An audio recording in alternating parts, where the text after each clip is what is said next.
এই গরমে রোজ রোজ তেল মশলাদার খাবার না খেয়ে এই রকম তেল ছাড়া হেলদি রেসিপি বানিয়ে দেখুন। ভীষণ সহজ বানানো, আর এটা বানানোর জন্য আমি নিয়ে নিয়েছি 1 বাটি সুজি। এই সুজিটাকে আমি মিক্সিং জারের মধ্যে দিয়ে দিলাম, আর ওই বাটির মাপ করে দিয়ে দিয়েছি হাফ বাটি টক দই। যতটা সুজি নেবেন তার হাফ এখানে টক দই নিতে হবে, আর ওই দইয়ের বাটিটা ধোয়া দিয়ে দিলাম হাফ বাটি জল। এবার সব উপকরণগুলোকে খুব ভালোভাবে একটু মিশিয়ে দিতে হবে। এই রেসিপিটা কিন্তু স্কুল অফিসের টিফিনের জন্য অথবা সকালের ব্রেকফাস্টের জন্য একদম পারফেক্ট একটা রেসিপি। যারা ডায়েটিং করছেন, একদমই হালকা ফুলকা খাবার খেতে পছন্দ করেন, তারাও কিন্তু এই রেসিপিটা ভীষণ পছন্দ করবেন। তো এখন দেখুন ভালোভাবে আমি মিশিয়ে দিয়েছি।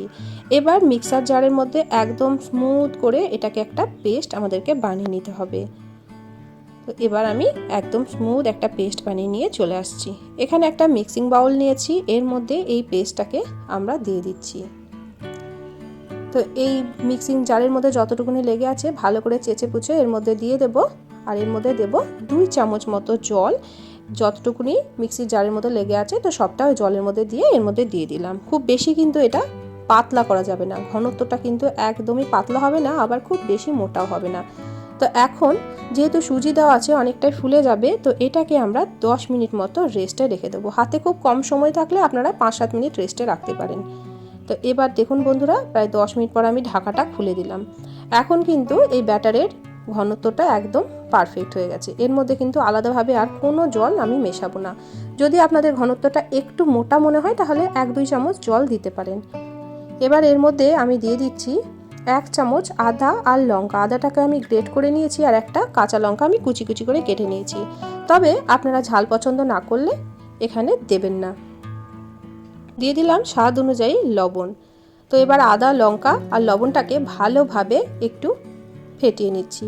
এখানে আপনারা একটু চিনিরও ব্যবহার করতে পারেন, তবে আমি কিন্তু চিনি দিইনি। এবার এর মধ্যে একটা তড়কা দেব। তড়কাটা কিন্তু আপনারা যদি তেল ছাড়া বানান এখানে কিন্তু নাও দিতে পারেন। সর্ষের তেলের মধ্যে দিয়ে দিচ্ছি 1 চামচ ছোলার ডাল, দিয়ে দিচ্ছি খুব অল্প একটু সাদা জিরে বা গোটা জিরে, ওই 1 চামচ মতো ছোটো চামচের, আর দিয়ে দিচ্ছি বেশ কিছুটা কারি পাতা। এই তড়কাটা দিলে কিন্তু ভীষণ ভালো লাগে খেতে, তবে যদি আপনারা সম্পূর্ণ তেল ছাড়া বানাতে চান তাহলে কিন্তু এই তড়কাটা না দিলেও চলবে বন্ধুরা। এবার ভালো করে এটাকে একটা হ্যান্ড উইস্কের সাহায্যে মিশিয়ে দিচ্ছি। তো বন্ধুরা একটু ভালোভাবে এটাকে ফেটিয়ে নিতে হবে, এই তেলটা যাতে ভালোভাবে মিশে যায়। তবে আমি কিন্তু এখানে খুব অল্প একটু সর্ষের তেলের ব্যবহার করেছি। আমি ওই ছোটো চামচের 1 চামচ সর্ষের তেল এখানে দিয়েছি। তবে তেল ছাড়াও কিন্তু এটা ভীষণ ভালো লাগে খেতে। তো ভালোভাবে এখন এটাকে দেখুন একটা হ্যান্ড উইস্কের সাহায্যে একটু মিশিয়ে দিলাম। এবার এর মধ্যে দিয়ে দেব 1 চামচ বেকিং পাউডার। ছোটো চামচের 1 চামচ বেকিং পাউডার দিয়েছি, আর ওই চামচের হাফ চামচ দিয়ে দিচ্ছি বেকিং সোডা। খুব সামান্য একটু ভিনিগার এর মধ্যে আমি এবার দিয়ে দিচ্ছি। হাফ চামচ মতো ভিনিগার দিয়ে দিলাম, যাতে এটা একদম স্পঞ্জি জালিদার তৈরি হয়। ভিনিগারের পরিবর্তে আপনারা একটু লেবুর রসও এখানে ব্যবহার করতে পারেন। খুব ভালোভাবে এটাকে ফেটিয়ে নিচ্ছি। এটা কিন্তু খুব তাড়াতাড়ি করতে হবে, আর এটা ফেটানোর সময় আপনারা বুঝতে পারবেন যে কতটা ফ্লাপি হয়ে গেছে। আপনারা কিন্তু বেকিং পাউডার আর খাবার সোডার পরিবর্তে আপনারা কিন্তু এখানে হাফ প্যাকেট ইনো দিতে পারেন। একটা থালার মধ্যে আগে থেকে আমি তেল ব্রাশ করে রেখেছিলাম, এই থালার মধ্যে এবার সম্পূর্ণ ব্যাটারটা দিয়ে দিচ্ছি। এই পাত্রের গায়ে যতটুকুনি লেগে আছে এটাও কিন্তু ভালো করে চেঁচে আমি এর মধ্যে দিয়ে দিলাম। খুব ভালো করে একটু ট্যাপ করে নিচ্ছি। খুব তাড়াতাড়ি কিন্তু এই কাজটা করতে হবে, না হতে কিন্তু বেকিং পাউডারের যে গুণাগুণটা নষ্ট হয়ে যাবে। এবার দিয়ে দিচ্ছি ওপর থেকে সামান্য একটু কাশ্মীরি লঙ্কার গুঁড়ো। এটা কিন্তু অপশনাল, এটা দেখতে সুন্দর লাগার জন্য আমি একটু ছড়িয়ে দিলাম, এতে করে দেখতে ভীষণ ভালো লাগে। তো এবার এটাকে আমরা স্টিমে বসিয়ে দেবো। আগে থেকেই কড়াইয়ে কিছুটা জল আমি গরম হতে দিয়েছিলাম, আর এখন দেখুন জলটা ফুটে গেছে। একটা স্ট্যান্ড বসিয়ে দিয়েছি, এর ওপরে এই থালাটাকে আমরা বসিয়ে দেব। তবে জলটা এমনভাবে দেবেন যেন থালাটা উপচে জলটা না যায়, সেটার দিকে একটু খেয়াল রাখবেন। এবার ঢাকা দিয়ে গ্যাসের ফ্লেমটা মিডিয়ামে রেখে 10 থেকে 12 মিনিট মতো স্টিম করে নেব। 10-12 মিনিট পর দেখুন এটা কিন্তু ফুলে ডবল হয়ে গেছে। ওপর সারফেসটা একদমই শুকিয়ে গেছে, তাও আমি একটা টুথপিক দিয়ে চেক করে নিচ্ছি। আপনারা টুথপিক বা একটা চাকুর সাহায্যে একটু চেক করে নেবেন। টুথপিকটা ক্লিন বেরাচ্ছে মানে এটা আমাদের একদম রেডি হয়ে গেছে। তবে এখন কিন্তু এটা ভীষণ নরম থাকে, এই সময় কিন্তু এটা তোলা যাবে না। এটা সম্পূর্ণটা ঠান্ডা করার পর এটাকে আমরা তুলে নেব। এটাকে আমরা স্টিম থেকে তুলে একদম ঠান্ডা করে নেব। এটা এখন ভীষণ গরম আছে, ভালো করে ঠান্ডা করে নেওয়ার পর আপনাদেরকে আমি দেখাবো। তো বন্ধুরা, এইরকম নিত্য নতুন রেসিপি পাওয়ার জন্য আমার চ্যানেলে নতুন বন্ধু হয়ে থাকলে চ্যানেলটিকে সাবস্ক্রাইব করে পাশে থাকার অনুরোধ রইল। এখন দেখুন এটা কিন্তু প্রায় আধ ঘন্টা পর দেখাচ্ছি একদমই ঠান্ডা হয়ে গেছে। এবার চাকুর সাহায্যে সাইডগুলো আমি একটু ছাড়িয়ে নিলাম। এবার দেখুন সুন্দরভাবে কিন্তু আমি পিস পিস করে কেটে নিচ্ছি। আপনারা আপনাদের পছন্দ মতো যে কোনো শেপে এটাকে কেটে নিতে পারেন। তো আমি এরকমভাবে 3 কোনা শেপে কেটে নিচ্ছি। এতে করে বাচ্চারা কিন্তু ভীষণ পছন্দ করে। আর বাচ্চাদের কি টিফিন দেবেন প্রত্যেক দিন একই রকম, তো টিফিন বাচ্চারা খেতে চায় না, তো এভাবে কিন্তু আপনারা বানিয়ে দিতে পারেন।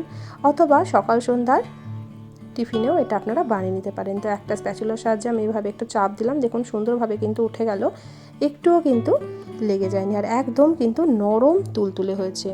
তো এভাবেই আমি সবগুলোই তুলে নেব, একটুও কিন্তু ভেঙে যাবে না, একদম নরম তুলতুলে। আর দেখুন একটুও কিন্তু থালার মধ্যে আটকে যায়নি। আজকের রেসিপিটা কে কোথা থেকে দেখছেন অবশ্যই আমাকে কমেন্ট করে জানাবেন। আপনাদের সুন্দর সুন্দর কমেন্টে কিন্তু আমি রান্নার উৎসাহ পাই। বন্ধুরা, আপনারা চাইলে কিন্তু এটা এরকমভাবে সস দিয়ে সার্ভ করে দিতে পারেন, তবে আমি আরও একটু চটপটা বানাবো। তো তার জন্য একটা ফ্রাই প্যানের মধ্যে দিয়ে দিলাম খুব সামান্য একটু সাদা তেল।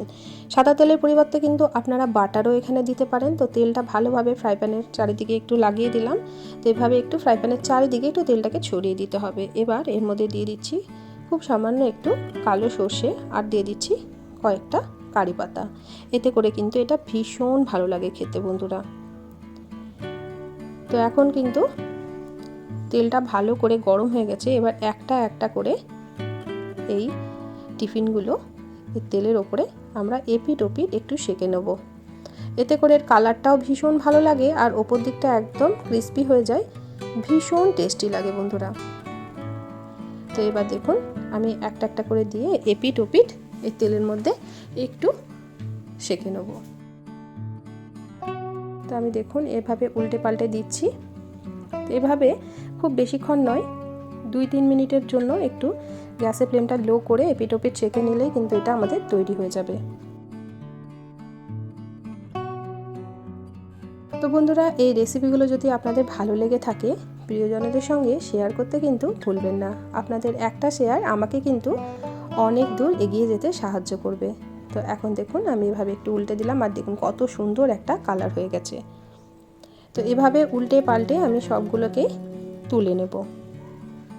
তো এটার সঙ্গে খাওয়ার জন্য কিন্তু আলাদাভাবে কোনো চাটনি কোনো কিচ্ছুরই প্রয়োজন হয় না। আমি শুধুমাত্র সসের সাথে কিন্তু এটাকে সার্ভ করেছিলাম।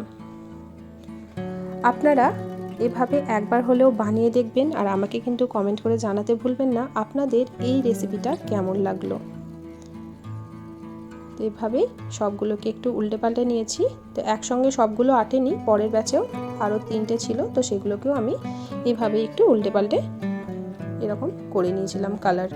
তো এখন আমি এটাকে টমেটো কেচাপের সাথে সার্ভ করে দিয়েছি।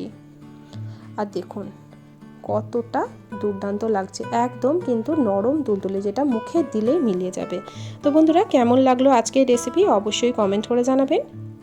চ্যানেলে নতুন বন্ধু হয়ে থাকলে চ্যানেলটিকে সাবস্ক্রাইব করে পাশে থাকার অনুরোধ রইল। পাশে থাকা বেল বাটনটিকে প্রেস করে অল নোটিফিকেশানটা অন করে রাখবেন, যাতে নিত্য নতুন কোনো রেসিপি দিলে সবার আগে আপনাদের কাছে নোটিফিকেশান পৌঁছে যায়। রেসিপি ভালো লাগলে প্রিয়জনদের সঙ্গে শেয়ার করতে কিন্তু ভুলবেন না।